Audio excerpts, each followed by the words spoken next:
नमस्कार, जय हिंद, जय भारत। इस वीडियो के माध्यम से आज बात करते हैं भारत की राज्य व्यवस्था के अंतिम भाग निर्णय और सिद्धांत की, जिसको भारत की राज्य व्यवस्था में दो भागों में वर्णित करके समझाया गया है। जिसमें से पहला भाग है ऐतिहासिक न्यायिक निर्णयों का प्रभाव और दूसरा है कि संवैधानिक व्याख्या पर महत्वपूर्ण सिद्धांत। तो आइए बात करते हैं ऐतिहासिक न्यायिक निर्णयों की, जिनका प्रभाव भारत की राज्य व्यवस्था में ही नहीं बल्कि भारतीयों पर भी है।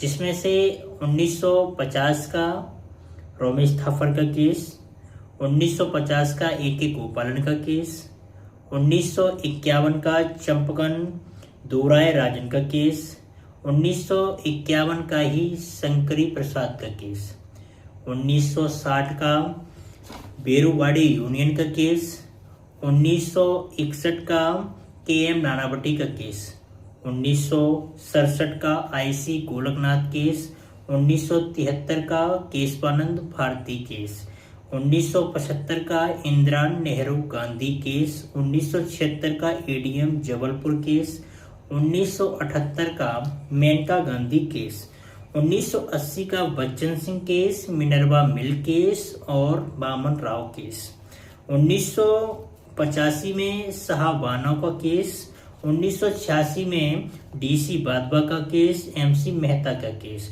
1992 में की होटो होनो हॉल केस और इंदिरा साहनी और मोहिनी जैन का केस हुआ है। तो वही बात करते हैं 1993 की। 1993 में उन्नी कृष्णन का केस हुआ।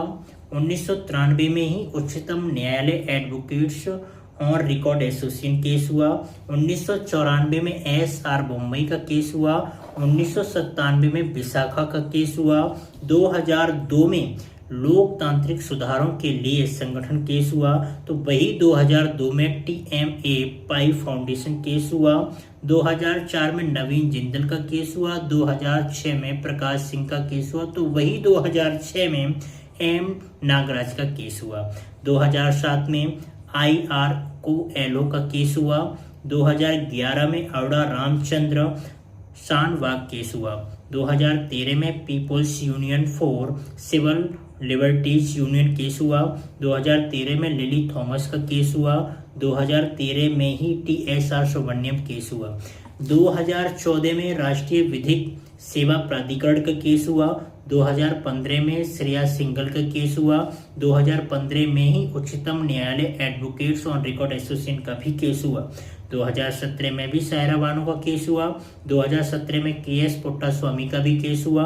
2018 में इंडिया यंग लॉयर्स एसोसिएशन का भी केस हुआ। 2018 में जोसेफ साइन का भी केस हुआ। 2018 में नवजीत सिंह जौहर का भी केस हुआ। 2019 में M सिद्दीक का केस भी हुआ। 2020 में अनुराधा भसीन का केस हुआ। 2020 में ही राम बाबू सिंह ठाकुर का केस हुआ और 2020 में ही mobile and internet association of India case भी हुआ। इन सभी निर्णयों ने भारत की राज्य व्यवस्था में ही नहीं बल्कि भारतीयों में भी अपने प्रभाव दिखाए। और इसी के बाद फिर बात करते हैं भारत की राज्य व्यवस्था के दूसरे भाग संवैधानिक व्याख्या पर महत्वपूर्ण सिद्धांतों की। तो महत्वपूर्ण जो सिद्धांत है उसमें है पृथक्करण का सिद्धांत, अधित्याग का सिद्धांत, ग्रहण का सिद्धांत, प्रादेशिक सांठगांठ का सिद्धांत, तत्व और सार का सिद्धांत, आवासीय विधायन का सिद्धांत, निहित शक्तियों का सिद्धांत, आनुषांगिक और सहायक शक्तियों का सिद्धांत, कब्जे वाले क्षेत्रों का सिद्धांत, भविष्य लक्ष्मी विनिर्णय का सिद्धांत, सामंजस्य पूर्ण निर्माण का सिद्धांत, फिर आता है उदार व्याख्या का सिद्धांत। तो आज जो निर्णय और सिद्धांत, निर्णयों ऐसे ऐतिहासिक निर्णय लिए गए थे जो आज भी अपना प्रभाव दिखाते हैं। आपने देखा भी होगा, चाहे रोमेश थापर से लेकर के मोबाइल इंटरनेट एसोसिएशन के केस तक जो भी निर्णय लिए गए हैं 1950 से 2020 तक के, वो मैंने इस वीडियो में बता दिए गए हैं। वही सिद्धांतों से बात करते हैं, पृथक्करण के सिद्धांत से लेकर के उदार व्याख्या के सिद्धांत तक जो भी सिद्धांत हमारे भारतीय राज्य व्यवस्था के अंतर्गत हैं वो भी मैंने आपको वर्णित करके समझा दिए हैं। अब नेक्स्ट वीडियो में क्या होगा, अगली वीडियो में भारतीय राज्य व्यवस्था में जितने भी मैंने पिछली वीडियोस में पॉइंट्स बताए थे उन सभी पॉइंट्स को क्रमशः से चर्चा होगी और आने वाले समय में व्हाइट बोर्ड पर सभी पॉइंट्स को समझाया भी जाएगा।